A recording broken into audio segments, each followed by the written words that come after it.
자, 여러분 이어서 보도록 하겠습니다. 요약집 479페이지 보시면 제4절 과세 대상이죠.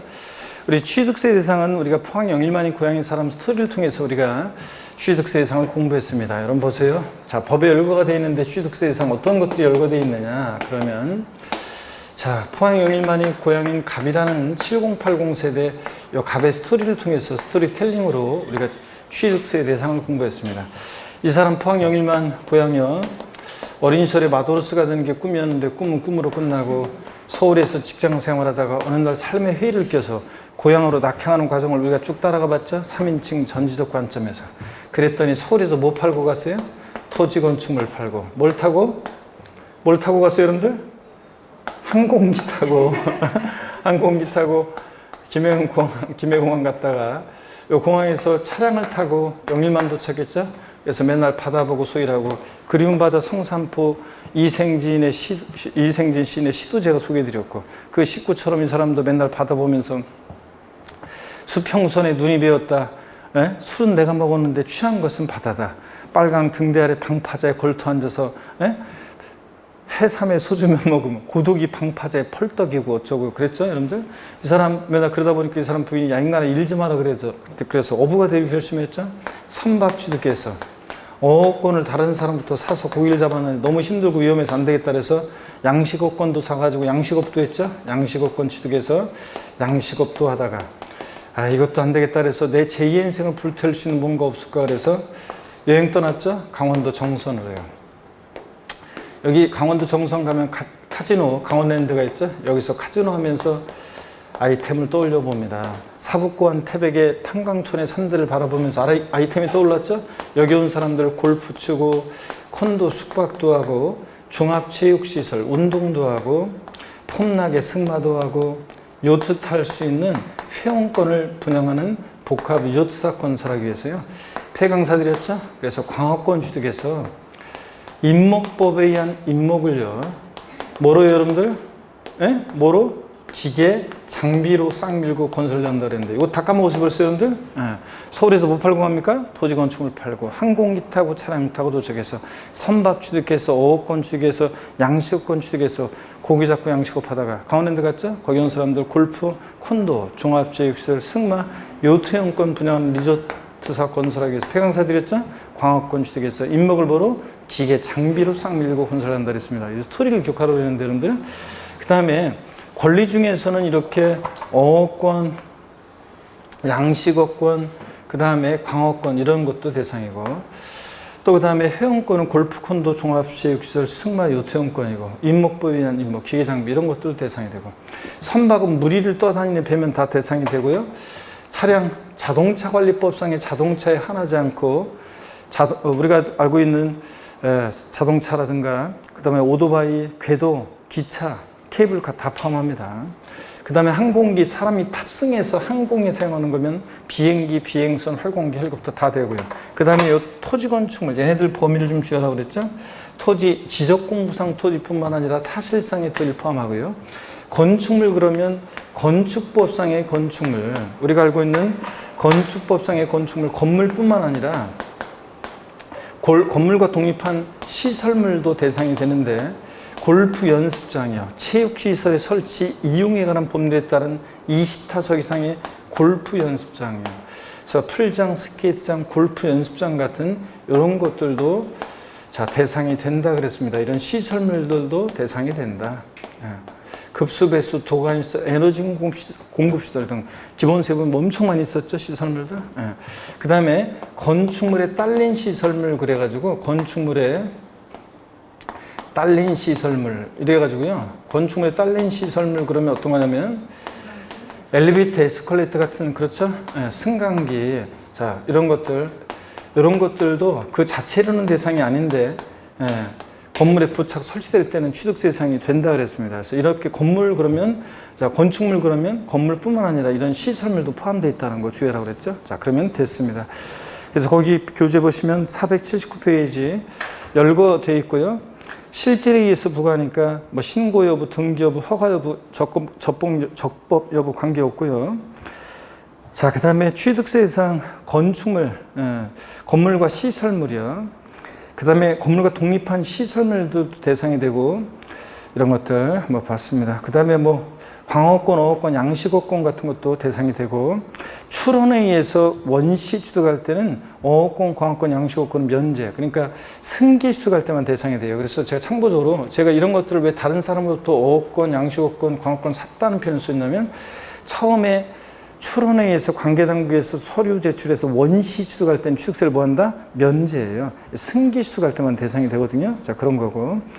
그 다음에 차량기, 장비, 항공기, 선박이요.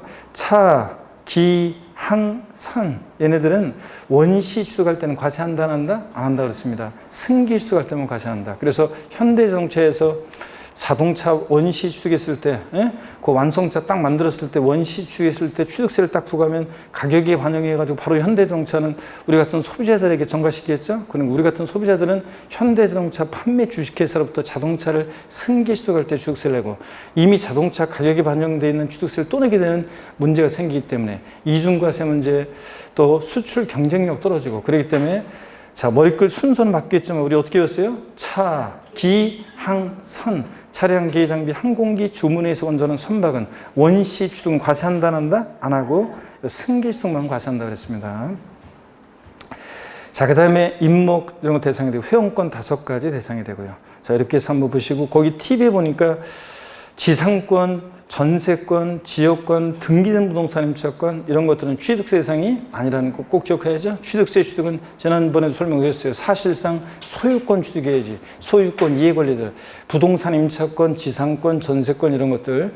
자, 양도세 대상은 될지언정 취득세 대상 아니라고 그랬고 그 다음에 지역권이나 이런 것들 아닙니다. 하여튼 소유권 이해 권리들 아니고 또 아파트 당첨권이나 분양권, 조합원 입주권도 취득세 대상이 아니라고 그랬습니다. 나중에 분양권과 그 다음에 조합원 입주권은 취득세 세율 적용 시에 주택 수 계산할 때는 포함하지만 그 자체를 취득할 때는 취득세 부과되지 않는다고 했습니다. 여러분 분양권 취득할 때 취득세 안 내요. 조합원 입주권 취득할 때 취득세 안 내요. 나중에 완공된 주택을 취득할 때 취득세를 내는 거고 조합원 입주권은 그 토지 지분에 대한 토지에 대한 그 지분에 대해서 취득세가 부과되는 거지 조합원 입주권 자체는 취득세 대상이 아닙니다. 어떻든 간에 소유권 이해 권리들 부동산 임차권, 지상권, 전세권, 지역권 이런 것들 아파트 당첨권, 분양권, 조합원 입주권 이런 것들 슬쩍 집어넣고 취득세 부과된다고 속입니다. 취득세 대상이 아니라는 걸 꼭 기억합니다. 다 이런 거 다 밑줄이었고 그 다음에 제5절 취득 시기를 봅니다. 취득 시기는 시험에 최근에 28회 때 나왔어요. 30회 때 나왔어요. 취득세 취득 시기가 28 나오고 30 나왔어요. 그러면 올해 32회니까 올해 또 좀 가능성이 있네요, 여러분들. 취득 시기 그래서 별표시 큼지막하게 2개 하고 잘 보셔야 되겠습니다. 자, 취득 시기 어느 때 취득했다고 볼 것이냐인데 먼저 교재 원시 취득부터 나오는데 원시 취득부터 한번 보겠습니다. 건축에 의한 취득이요. 건축물을 건축하거나 건축물 건축하거나 개수로 취득했을 때는 원칙적으로는 사용승인서 내주는 날을 취득시로 하는데 양도소득세에서는 건물 허가받은 건축물 건축했을 때 어느 때를 취득시로 했냐면 사용승인서 교부일이었어요. 양도소득세에서는 허가받은 건축물 양도소득세는 언제를 취득시로 했어요? 양도소득세에서는 허가받은 건축물 사용승인서 교부일이에요. 사용승인서 교부일. 취득세는 사용승인서 내주는 날이나 교부일이나 같은 날에 다른 날이에요. 같은 날이지 교부한 거나 내주는 날이랑 똑같은 얘기예요. 근데 정부 입법 만드는 부처가 틀리다 보니까 용어가 좀 다른 것 뿐이지. 하여튼 양도소득세에서는 사용승인서 교부일이고 허가받은 건축물 건축했을 때 취득시기 어느 때로 하느냐. 사용승인서 교부일. 취득세는 사용승인서 내주는 날인데 그 전에 사실상 사용을 하면 그날이니까 비교해서 중 빠른 날이고 예외 사용승인서 내주기 전에 사실상 사용하거나 임시 사용승인을 받으면 그날이에요. 그 사실상 사용일 또는 임시 사용승인을 또 사용승인서 그날이 되고 사용승인서나 임시 사용승인서를 받을 수 없는 건축물은 사실상 사용이 가능한 날이고 그래서 눈에 익혀두시고 그냥 원칙 사용승인서 내주는 날과 사실상 사용일 비교해서 중 빠른 날이고 거기 팁 있잖아요. 이 팁 내용은 삭제합니다. 팁 내용은 여기에 삭제가 됐어요. 그래서 지금 요거 팁 내용 전체를 삭제해 버립니다. 요건 삭제해 버리고 그 다음에 양가로 2번 토지를 봅니다. 매립간 촉으로 토지를 원시 취득했다. 취득식이 언제냐? 공사준공 인가일이요. 공사준공 인가일. 자, 그래서 매립간 촉으로 토지를 원시 취득했을 때 등기로 한다 이렇게 바꿔서 나왔었어요. 등기를 아니고 등기를 X고 공사준공 인가일이고.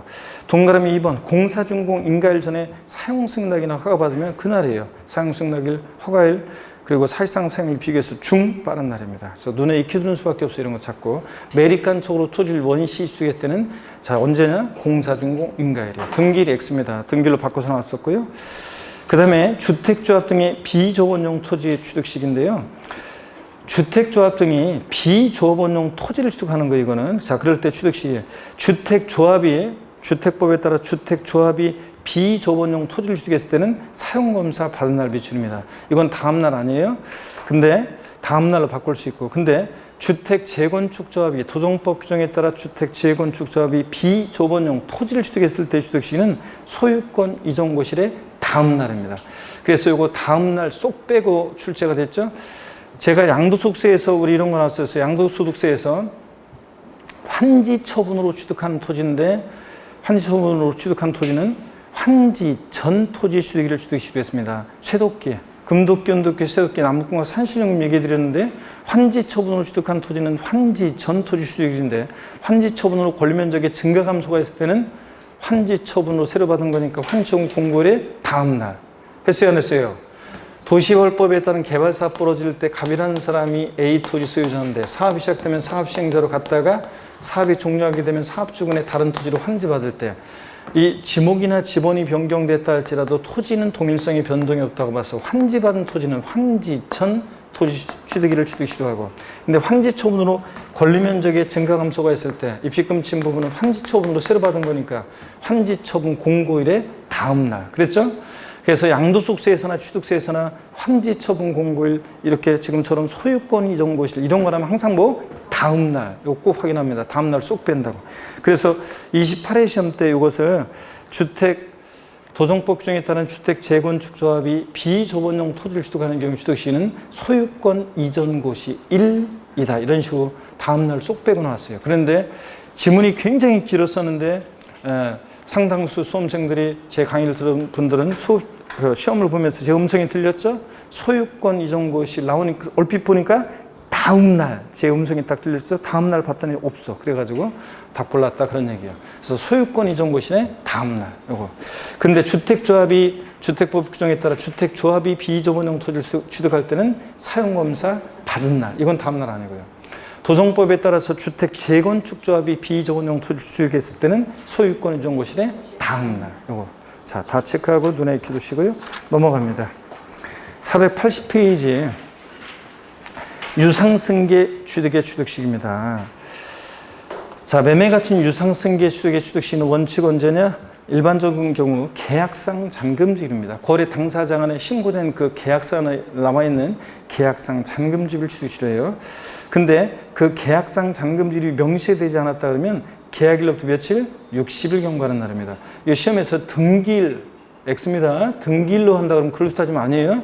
등기일 아니고 계약일로부터 60일 경과하는 날이에요. 우리가 흔히 계약하고 나서 한 2달 정도 있다가 잔금 치른 거래 관행을 반영한 거예요.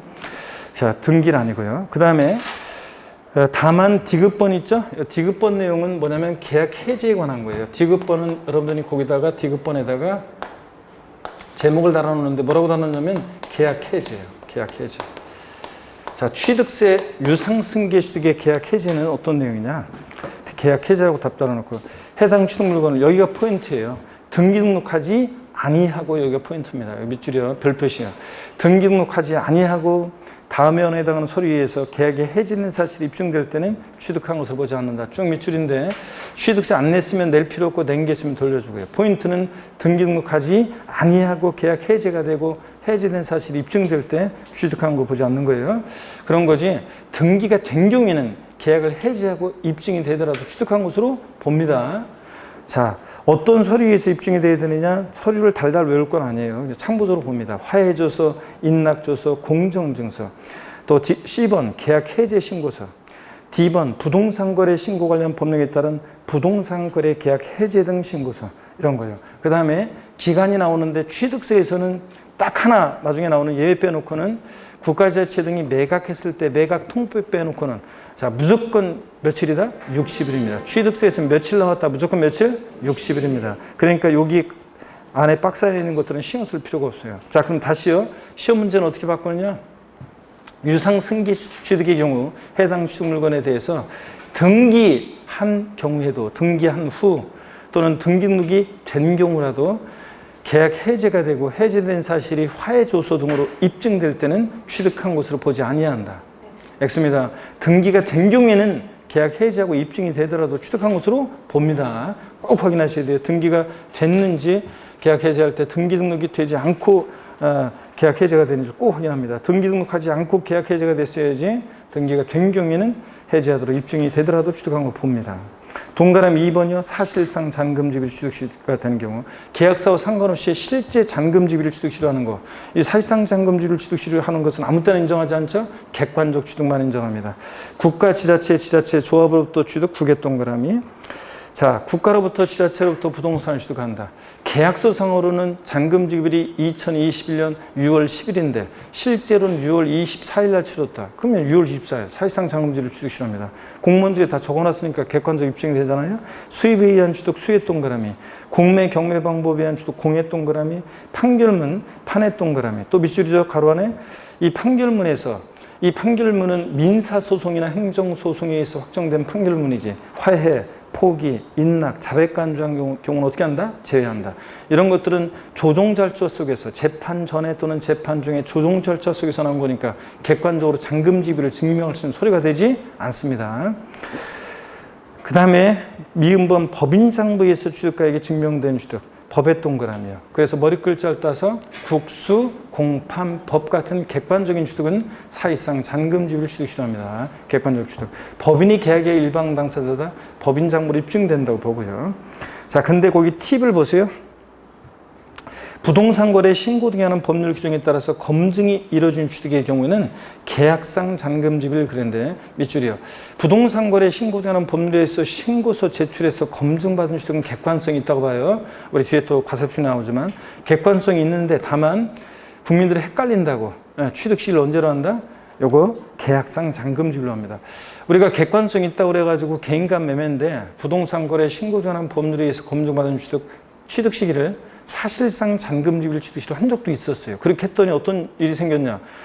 공인 중에서 공부하는 여러분들도 계약상 잔금지비를 사실상 잔금지비 이런 게 헷갈리는데 일반 국민들이 어떤 때는 신고된 계약서를 보고 잔금지비를 나와 있죠. 그때부터 취득세 신고 납부하는데 어떤 때는 계약서와 상관없이 사실상 잔금지비를 취득시로 하니까 헷갈려 안 헷갈려? 헷갈린다고 그래가지고 객관성이 있어도 부동산 거래 신고등한 법률에서 검증받은 취득은 취득시를 언제로 한다? 계약상 잔금지비로 합니다.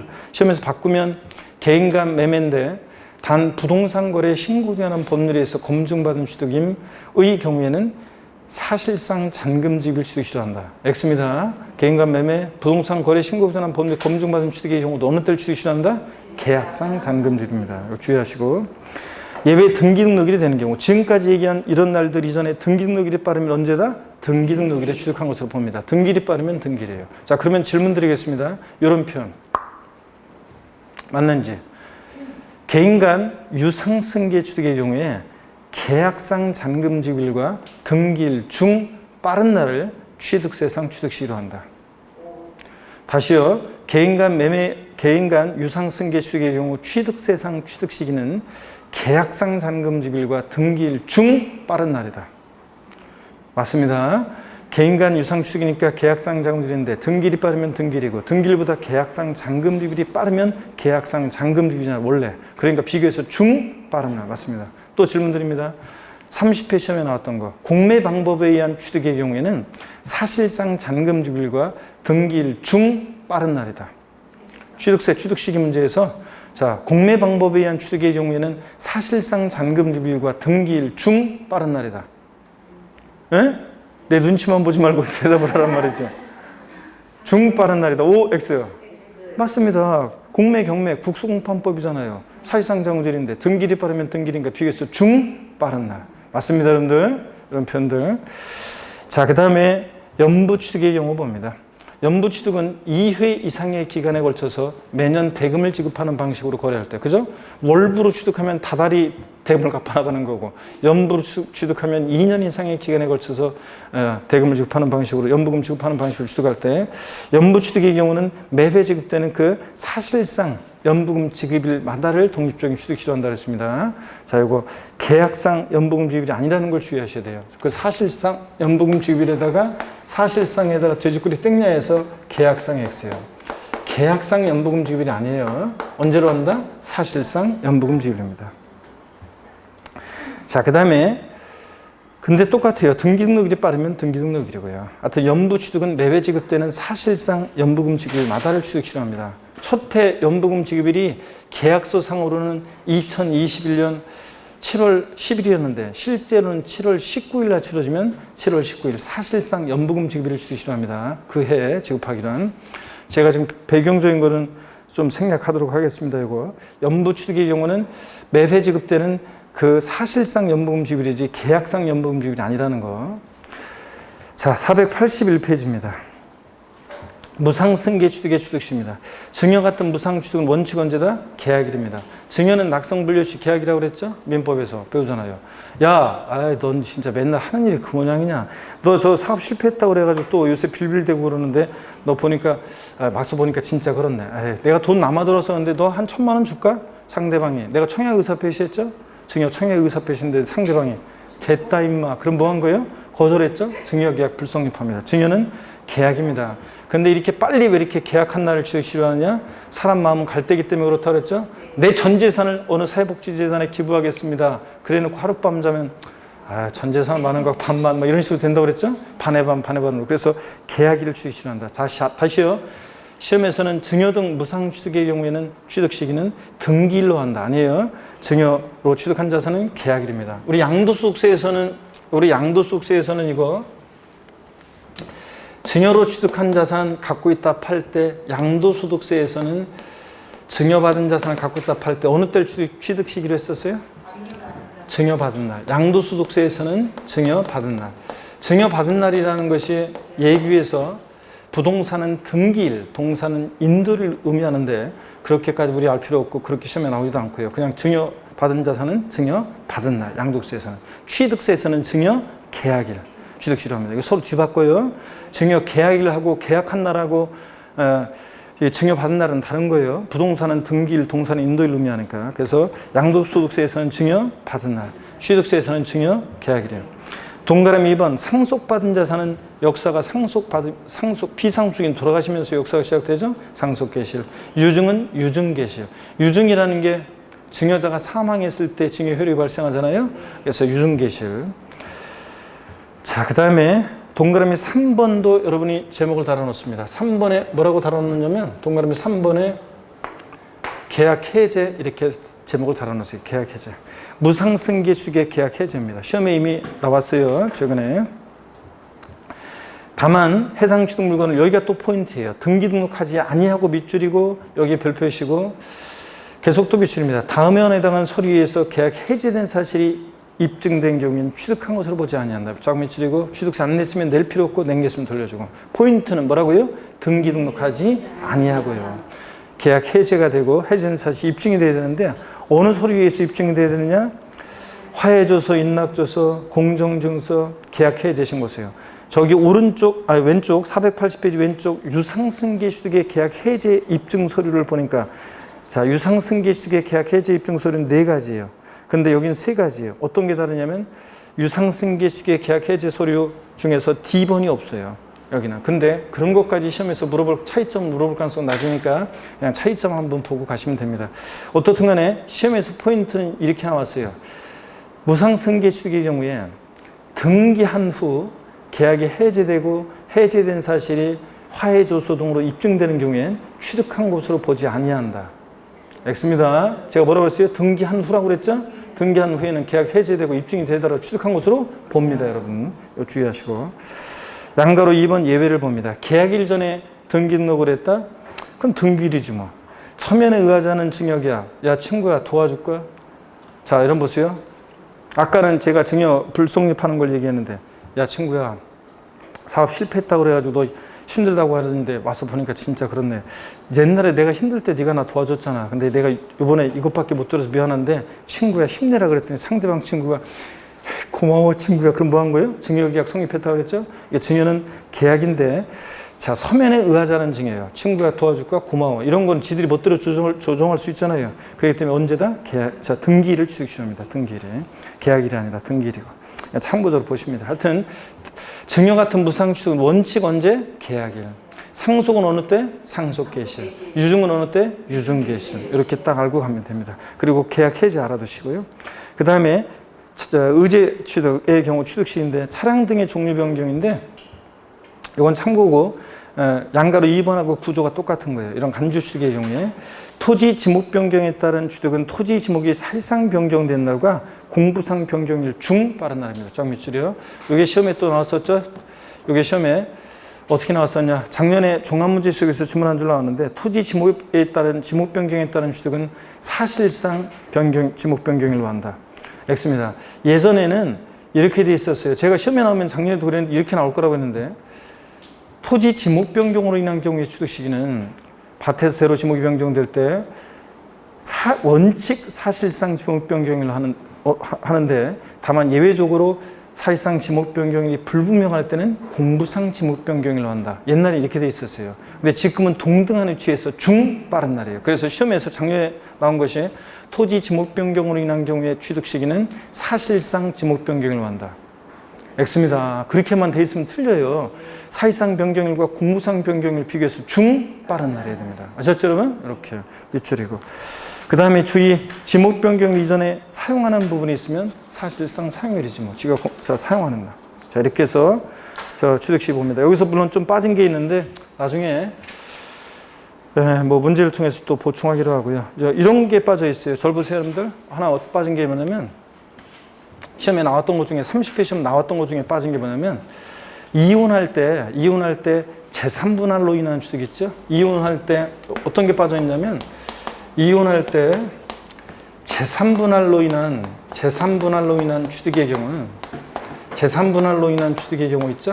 이때 취득 시기는 언제냐? 남편에서 4명이로 등기 등록한 날, 등기 등록일. 이게 빠져 있어요. 등기 등록일.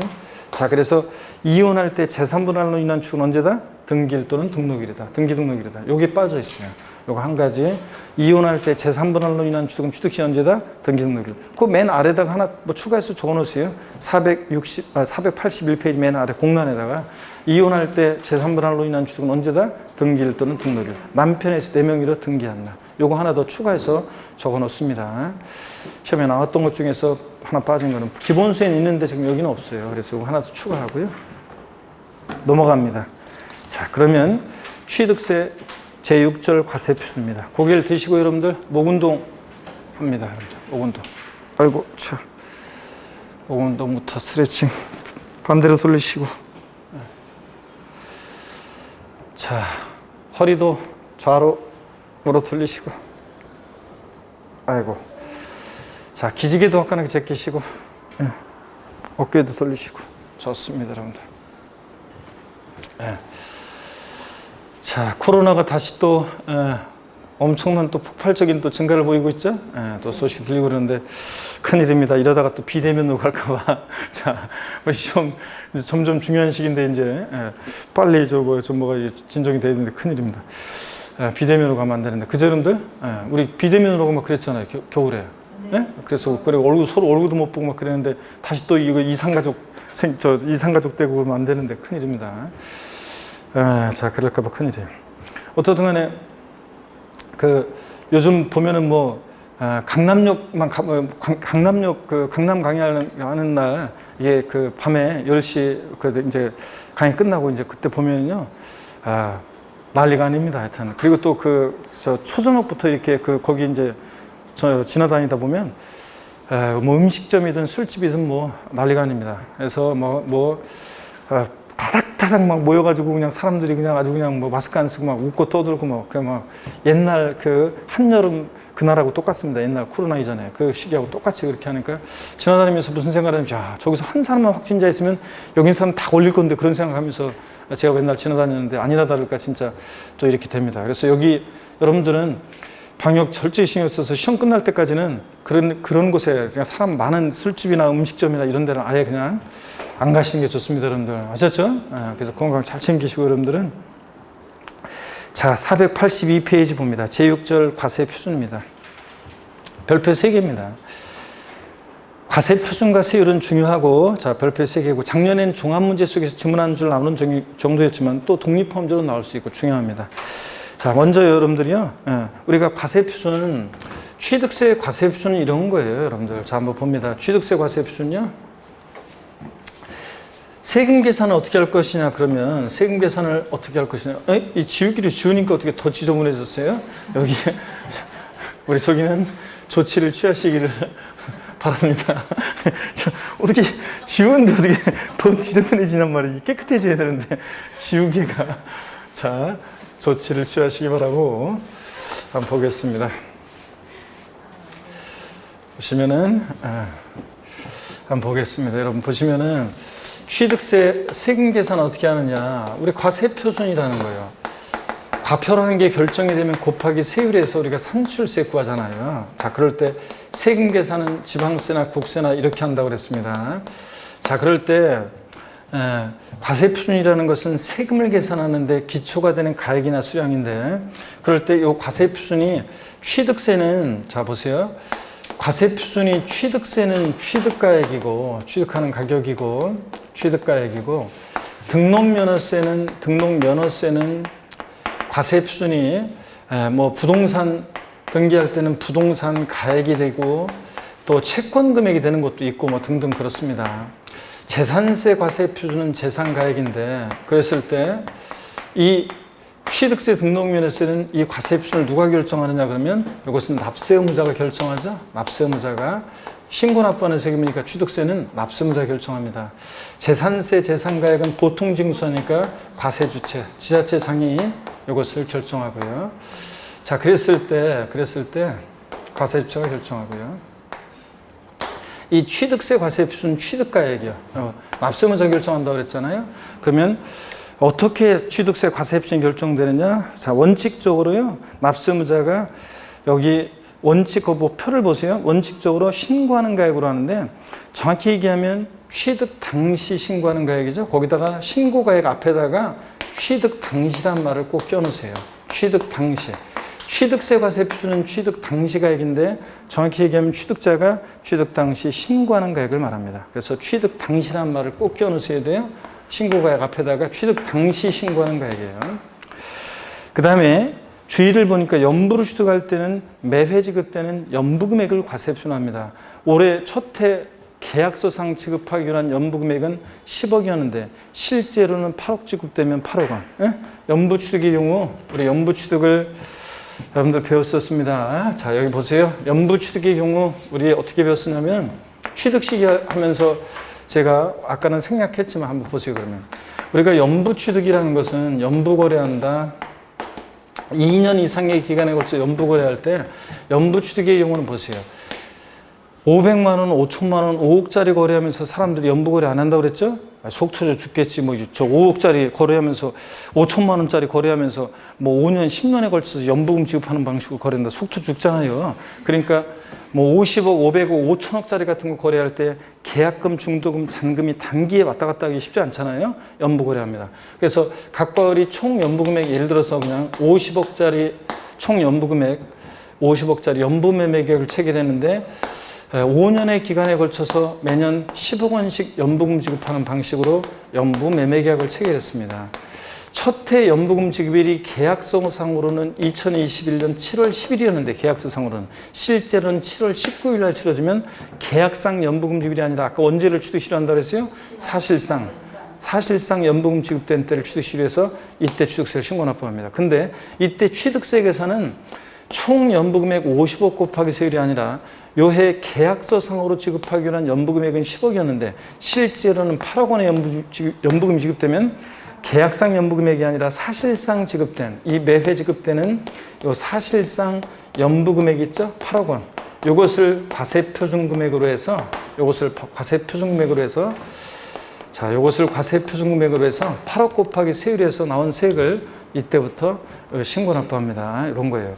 다음 연도도 요해 사실상 연금 지급된 때를 취득시로 해서 요해 사실상 지급된 연금 금액을 과세 표준에서 계산하고요. 그럼 이렇게 함으로 인해서 매해 다른 연도와는 다르게 사실상 연부금 지급일마다를 취득시로 하고 매회 사실상 지급된 연부금액을 과세 표준을 함으로 인해서 어떤 효과가 생기냐면 한 번에 55 곱하기 세율 하면 목돈 나가지만 이렇게 함으로 인해서 5년 동안 취득세를 나눠내는 효과가 생기니까 취득세 납부 부담이 줄어들잖아요. 그래서 취득자의 납부 부담을 줄여주기 위해서 연부취득의 경우는 매회 사실상 연부금 지급일마다를 취득시로 하고 매회 계약상 아니고 뭐 사실상 지급되는 연부금액을 과세 표준한다 그런 얘기입니다. 그래서 거기 연부로 취득하는 경우에는 실제 연부금액, 즉 사실상 연부금액이지 계약상 X입니다. 계약상 연부금액이 X예요.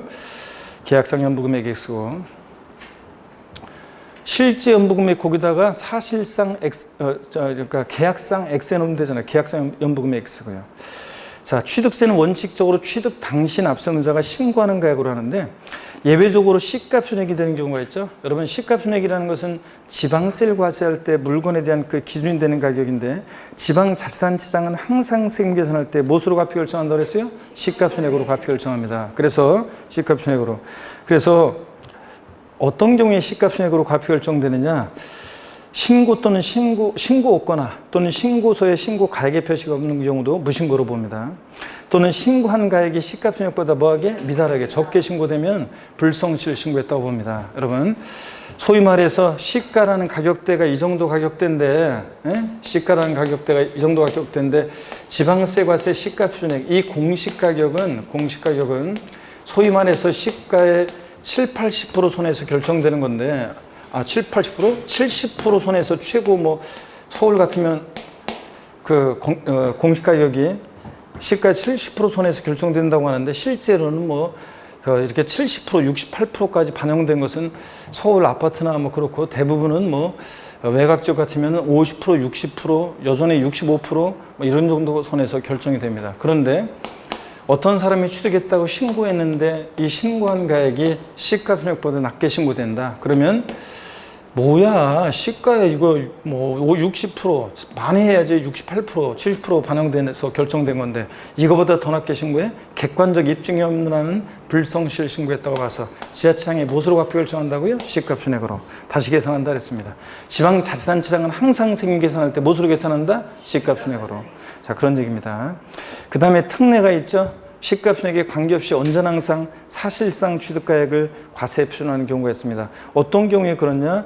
국가, 지자체 조합으로부터 취득이요.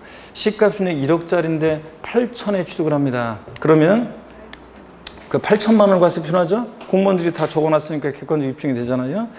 외국으로부터 수입에 의한 취득 수입 동그라미. 자, 객관적 입증이 되고 수입 필증에 의해서 그 다음에 공매 방법에 의한 취득 공예 동그라미요. 경매 포함해서요. 시가표준액 1억짜리인데 8천에 경락이 됐어요. 얼마를 과세 표준합니까? 8천만 원. 예? 경락가액 객관적으로 법원에 기록 다 남아있잖아요. 경락된 가격이. 그 다음에 법인장부에서 확인되는 취득 법의 동그라미, 판결문에서 확인되는 경우 판의 동그라미. 다만 또 비추려 화해 포기 인락 자백 간주한 것은 어떻게 한다? 제외한다. 얘 객관성 없다고 그랬죠? 자 여기 보세요. 시가표준액 1억짜리인데 화해 조소상으로 입증되는 가격이 시가표준액에 미달하는 경우에도 화해 조소상으로 입증되는 가격을 과세 표준한다. X입니다. 화해 조소상으로는 조정 절차 속에서 나온 거기 때문에 화해 조소상으로는 사실상 가격을 증명할 수가 없어요. 그래서 무엇으로 과세 표준한다? 시가표준액이 미달하면 시가표준액으로 합니다. 자, 그래서 이런 건 제외하고 우리 순서는 그 다음에 6번이요. 부동산 거래 신고 등에 관한 법률에 의해서 신고 제출해서 검증받은 취득도 객관성이 있다고 그랬습니다. 자, 그래서 머리끌 따서 순서는 바뀌어 있지만 우리 어떻게 했냐? 객관적 취득, 사실상 취득가액을 과세 표준하는 객관적 취득, 국수, 공판, 법, 부 이렇게 외웠습니다. 여러분 그죠? 객관적 취득을 머리글자를 따서 순서는 바뀌었지만 지금 우리 어떻게 외웠다? 저를 보셔야죠. 국수, 공판법, 부 이렇게 외웠습니다. 여러분들 이런 경우에는 사실상 취득가액으로 과세 표준합니다. 시가표준에 관계없이요. 근데 거기 동그라미 6번에서 주의를 보세요. 이 사실 부동산 거래 신고되는 법률에 의해서 3조 규정에 따라 신고 제출하고 같은 법 5조에 따라 검증이 이루어진 취득이요. 객관성이 있어요. 근데 이때 이 객관적 취득은요. 이게 사실은 이때 이거는 시스템적인 어떤 그 검증이에요. 이게 개별적인 구체적인 검증이 아니라 시스템적이고 일률적인 그 검증이거든요. 그러다 보니까 주의를 보세요. 세무서장이나 지방국세청장으로부터요 통보받은 자료가 있어요. 또는 부동산거래 신고 등하는 법률 6조, 이때 6조 조사는 구체적인 조사예요. 자료 제출을 요구하고 그래서 개별적으로 구체적인 조사를 해봤더니 그 결과에 따라 여기 비춥니다. 이런 조사 결과에 따라 확인된 금액보다 이 사실상 취득가액이 적은 경우에는 뭘 과세표현한다? 확인된 금액을 과세표현한다. 밑줄 쫙이고 포인트는 확인된 금액이에요. 시험에서는 어떻게 바꾸느냐? 부동산거래 신고대한 법률 3조에 따라 신고 제출하고 5조에 따라 검증받은 취득의 경우 그 사실상 취득가격이 관할 세무장 등으로부터 통보한 자료에 의해서 확인된 금액보다 적은 경우에도 그 사실상 취득가액을 과세표현한다 이렇게 바꿔요. 아니고 사실상 취득가액으로 하지 않고 이때는 확인된 금액이 사실상 이 취득가액보다 만약에 사실상 취득가액이 이런 확인된 금액보다 적으면 뭐로 한다? 확인된 금액으로 합니다. 밑줄 쫙이고 포인트는 확인된 금액이고 바꾸면 이런 경우에도 사실상 취득가액을 과세표현한다 바꿔요. 예? 여러분. 자, 그래서 확인된 금액으로 한다는 거. 작년에 신설된 규정인데 아직 시험에 안 나왔으니까 꼭 별표시해 놓고 알아둡니다, 여러분들. 별표시해 놓고 알아두셔야 되고. 간주 취득의 경우 취득세 과세표현입니다. 토지 지목 변경. 근데 한 가지 빠진 게 있네요. 그 특례에서, 그 특례표에서 사실상 취득가액에서 특례 그 사실상 취득가액에서요. 사실상 취득가액에서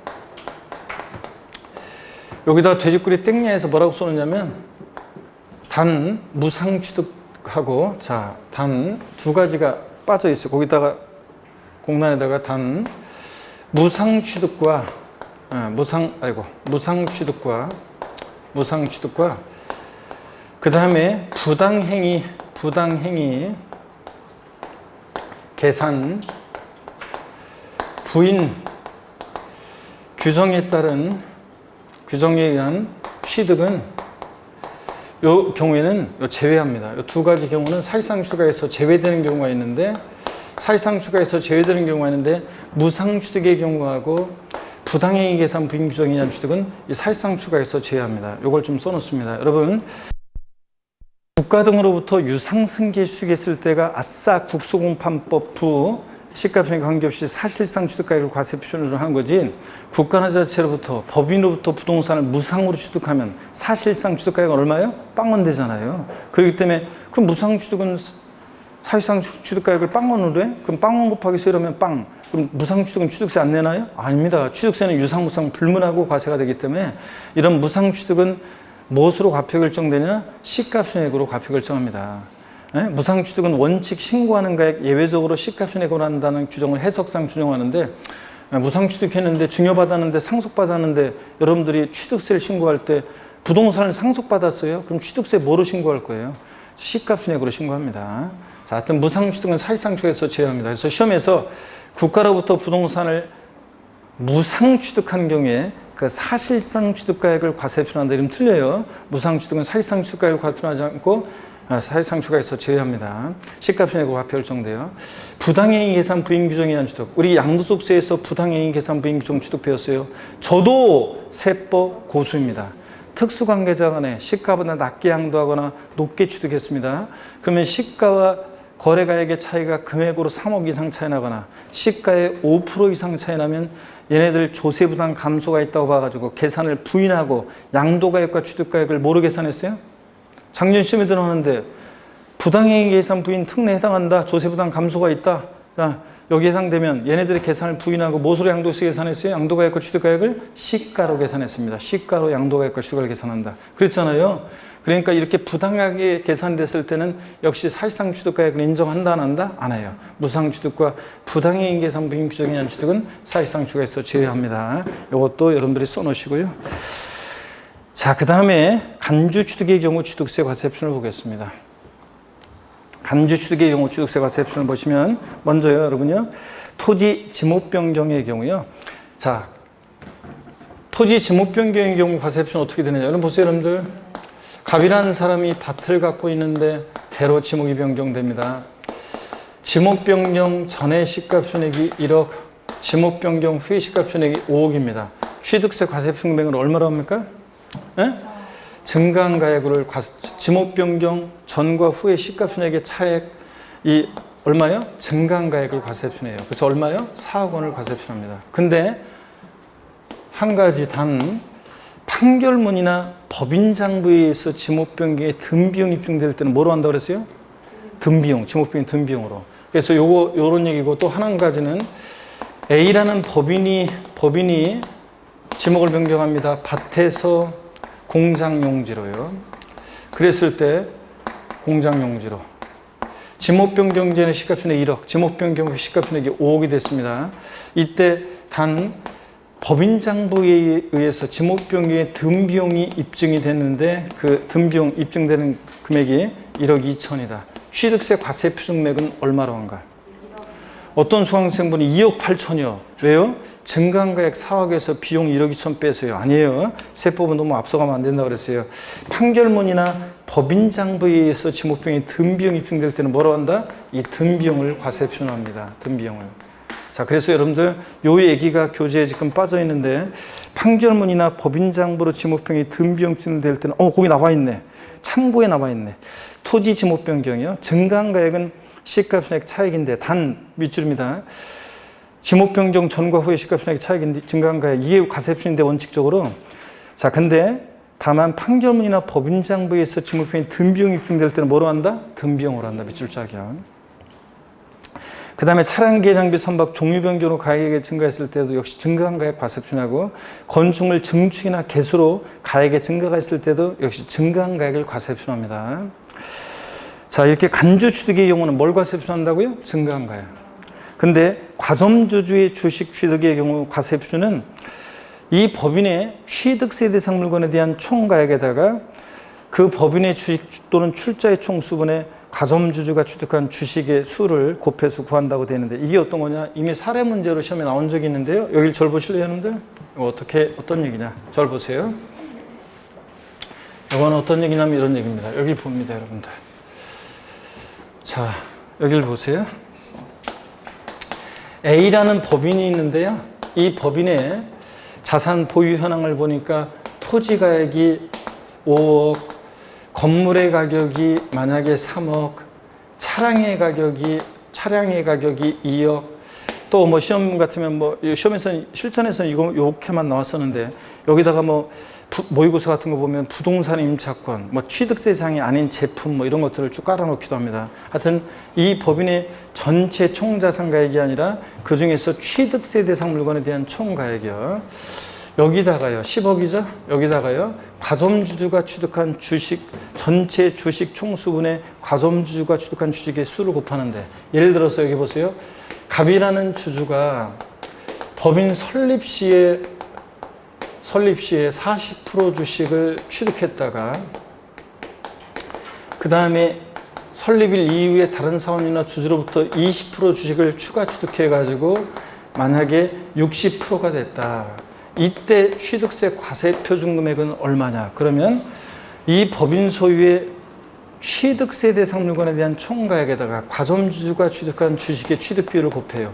여러분, 법인 설립 시는 과세되지 않는데 과점주 아니었죠? 과점주 아니었다가 최초로 되면 과점주가 된 날 현재 지분을 모두 과세하죠? 그러니까 60%를 과세해요. 그래서 이 법인 소유의 취득세 대상 물건에 대한 총가액에다가 과점주가 취득한 주식의 주식 비율을 곱해요. 60%. 그러니까 얼마? 6억 원이 과세 표준이 된다, 그런 얘기입니다. 이런 얘기예요. 지금 과점주의 주식 취득의 경우 과세 표준 이렇게 구해요. 자, 그 다음에 TV에 보니까요, 부동산 거래 신고자는 법률 규정에 따라 신고 제출 검증받은 주택은 객관성이 있어요. 근데 취득 시기는 헷갈린다고 언제를 취득시로 해요? 계약상 잔금지비를. 근데 과세 표준에서는 객관적 취득이라 사실상 취득가액을 과세 표준합니다. 국수공판법 부니까요. 네? 여러분. 자, 그 다음에 시가 순액은 그냥 참고적으로 보는 거예요. 참고적으로. 네, 시가 순액, 시가 순액은 지방세를 과세할 때 물 좀만 있다가 안 지울게요. 지방세 과세 이제 쉴 거예요, 이제. 자, 지방세 과세 시가 순액인데, 시가 순액은 지방세 과세할 때 물건에 대한 기준이 되는 가격인데, 토지는 개별 공시지가가 토지 시가 순액이고, 주택은 개별 주택 가격이나 공동주택 가격 주택이 시가 순액이 되고요. 483페이지, 만약에 공시된 가격이 없다. 여러분, 토지 매립한 쪽에서 지적법상 신규로 등록됐습니다. 그러면 아직 개별 공시가 올해 거 공시된 적이 한 번도 없다? 그러면 어떻게 할 것이냐? 집을 새로 지어서 시가순액이 산정공시된 적이 한 번도 없다? 그러면 어떻게 할 것이냐? 그러면 시장군수구청장이 토지가격비준표나 주택 같으면 주택가격비준표를 사용해서 산정가격으로 정하고 어쩌고 이런 것들 참고적으로 봅니다. 이런 것들. 자, 건축물에 대한 시가순액 결정 어떻게 하는지는 외울 필요 없어요. 그냥 참고적으로 읽어봅니다. 자, 그리고 이제 중요한 것은 취득세요. 또 사실상 취득가액을 과세표현할 때 국수공판법 부 사실상 취득가액을 과세표현할 때 이 사실상 취득가액이라는 게 뭐냐? 사실상 취득가액이라는 것을 잘 보세요. 국수공판법 부의 경우는 사실상 시가순액에 관계없이 사실상 취득가액을 과세표현하잖아요. 그때 사실상 취득가액이라는 게 뭐냐? 잘 보세요. 취득 시기 이전에 이 취득하기 위해서 거래 상대방이나 제3자에게 지급하였거나 지급할 일체에 직접 간접 비용이 합계액으로 하거든요. 자, 그럴 때 여기 이제 그 사실상 취득가액에 포함되는 간접 비용, 포함되지 않는 간접 비용이 있어요. 그래서 이것도 시험에 박스 형태로도 나오고 등등 하면서 사실상 취득가액에 포함하는 거 안 하는 걸 고르라고 물어봅니다. 자, 그래서 요걸 이제 포함되는 것과 포함되지 않는 것을 여러분들이 머릿속에 쭉 제가 설명할 테니까 눈을 같이 읽으면서 이것을 골라낼 수 있어야 됩니다. 섞어져 있는 것을 머릿속에 정리해서 포함되는 것들을 이해하면서 눈에 익혀두고 포함되지 않는 것에 방점을 찍어야 되는데요. 잠시 쉬었다가 여기부터 설명드리겠습니다. 잠깐 쉬겠습니다.